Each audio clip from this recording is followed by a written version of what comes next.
रोजाना ताज़ा खबरें पाने के लिए सब्सक्राइब कीजिए हमारे चैनल को, दबाइए इस घंटी के बटन को, पाएं लेटेस्ट खबरें सबसे पहले।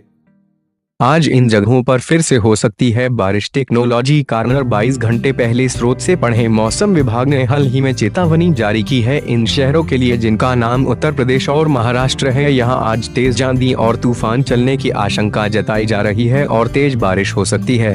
वहीं राजस्थान में धूल भरी आंधी आ सकती है। यहाँ के लोगों को सचेत रहने को कहा गया है।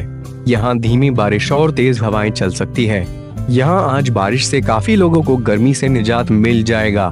मुंबई में 2 दिन पहले मानसून ने दस्तक दी, लेकिन बारिश के कारण जगह जगह जाम लग गया, जिससे लोगों को काफी दिक्कतों का सामना करना पड़ा।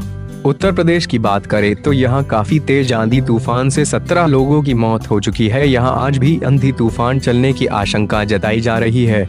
यहाँ लोग गर्मी से परेशान थे, बारिश होने से यहाँ थोड़ी राहत मिल गई है।